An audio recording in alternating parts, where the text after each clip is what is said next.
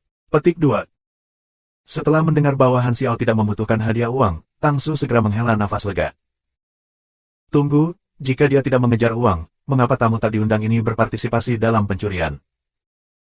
Hati Li Xin mulai berdetak kencang, dan pemandangan berbagai CEO dominan muncul di benaknya. Kedua tangannya diletakkan di atas jantungnya, dan dia menatap Han Xiao dengan kagum. Mungkinkah karena aku kamu? Kamu terlalu banyak berpikir. Han Xiao dan Tang Su menghabiskan lebih dari 1 jam perjalanan ke ujung kota untuk mencapai museum kota. Sudah larut malam, jadi gerbang museum kota telah ditutup, dan jalan-jalan di sekitarnya sepi. Namun, CCTV mengawasi area sekitar jam. Keduanya bersembunyi di gang di seberang jalan di seberang museum kota. Tang Su memegang peta dan menjelaskan rencananya. Museum munisipal memiliki total 3 lantai.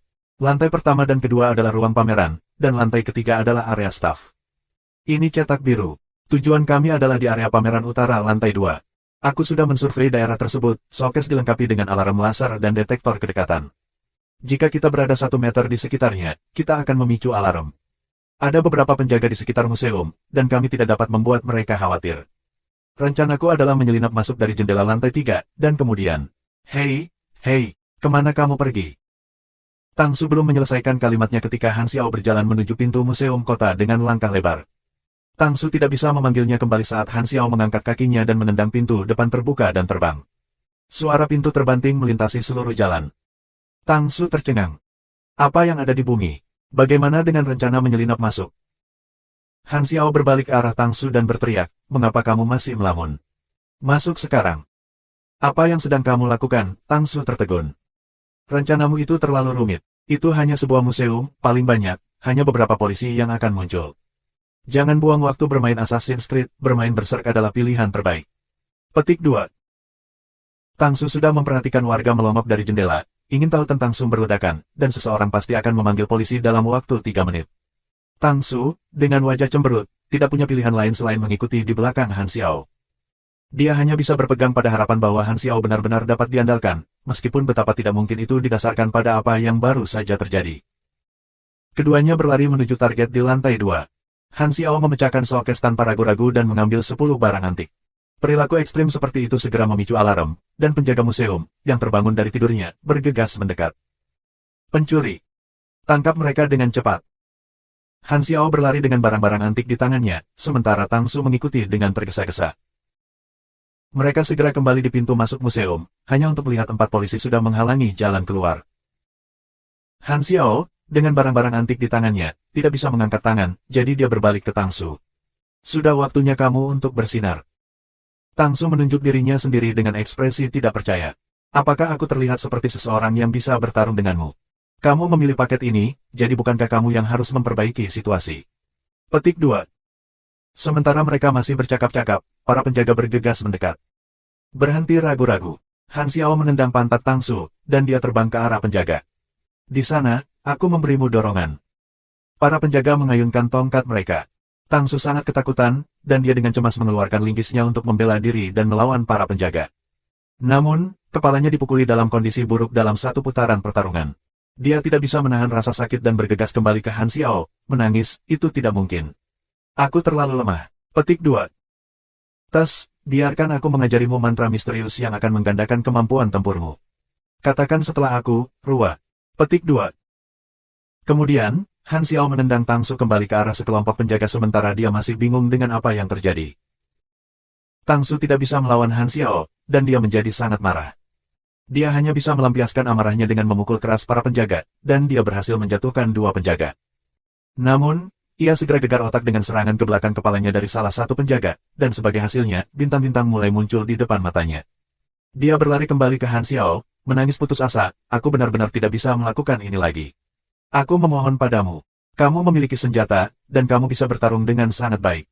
Bisakah kamu menghabisi mereka? Aku tidak bisa membantumu bahkan jika kamu memohon padaku. Han Xiao tidak bergerak 1 inci, dan tanpa ragu sedetik pun, dia menendang Tang Su kembali ke adegan pertarungan untuk ketiga kalinya. Aku mendukung kamu dalam semangat, dan jika kamu benar-benar membutuhkan, aku dapat memberi kamu penggemar untuk meningkatkan kemampuan tempur kamu. Tang Su berada di tempat yang ketat. Dia akhirnya menurunkan para penjaga dengan banyak usaha. Wajahnya sepenuhnya babak belur, dan dia terengah-engah. Tiba-tiba, dia merasakan embusan angin bertiup melewatinya. Han Xiao telah berlari keluar dari pintu. Kamu sebaiknya menungguku. Tang Su mengikutinya dari dekat, bingung dan jengkel. Ketika mereka berdua berjalan melewati lorong-lorong dan melewati sebuah toko kelontong, Han Xiao mendobrak pintu dan mencari beberapa ransel besar dari toko. Dia kemudian menempatkan barang-barang antik di dalam dan mengisinya dengan spons untuk mencegah kerusakan. Dia merasa jauh lebih nyaman setelah mengosongkan tangannya. Alarm tiba-tiba berbunyi, dan 4 petugas polisi yang sedang berpatroli di dekatnya dengan cepat bergegas mendekat. Mereka memblokir pintu masuk gang. Ketika mereka melihat Han Xiao, yang membawa tas-tas itu, mereka segera mengeluarkan senjata dan membidiknya. Jangan bergerak. Ke samping, Tang Su tercengang. Tiba-tiba, Han Xiao meraih tenggorokan Tang Su dan menggunakannya sebagai penutup. Dia mengambil pistolnya di menunjuk ke arah kepala Tang Su. Letakkan semua senjata di lantai. Aku memiliki sandera. Petik 2. Tang Su tertegun melampaui pemahaman. Rencana macam apa ini? Keempat polisi itu tampak tidak percaya pada wajah mereka. Mereka kehilangan kata-kata. Seorang polisi muda tidak bisa membantu tetapi berkata, siapa yang kamu coba untuk anak? Dia adalah kaki tanganmu. Petik 2. Tes, kurasa rencana itu tidak berhasil, Han Xiao cemberut. Tang Su menoleh dan berteriak pada Han Xiao, apakah kamu benar-benar berpikir itu bisa berhasil? Yah, aku hanya mencoba keberuntunganku. Lagi pula, kami tidak akan rugi. Petik 2. Han Xiao kemudian melemparkan tas-tas itu ke tangan Tang Su dan meraih kerahnya. Dalam sepersekian detik, dia mengaktifkan sepatu bot elektromagnetik hover dan bergegas menuju pintu masuk gang. Keempat polisi itu dikejutkan oleh kecepatan yang meledak, dan mereka secara bersamaan menembakkan senjata mereka ke arahnya, tetapi baju besi magnetnya menangkis semua tembakan. Han Xiao menyilangkan tangannya, dan menggunakan kecepatan ekstrim saat dia bergegas menuju polisi seperti bola bowling. Menyerang. Angin bertiup melewati mereka, dan mulut Tang Su terbuka lebar sementara dia diseret oleh Han Xiao. Angin bertiup di tenggorokannya, dan bibirnya berkibar sebagai akibatnya. Meskipun Han Xiao memperhatikan Tang Su dalam keadaan tidak nyaman, dia masih memutuskan untuk meningkatkan kecepatannya lebih jauh. Itu adalah bar di Seagul City. Lampu bersinar, dan musik berdebar. Lantai dansa penuh dengan pria dan wanita yang berapi-api menggerakkan tubuh mereka, dengan tampilan mabuk.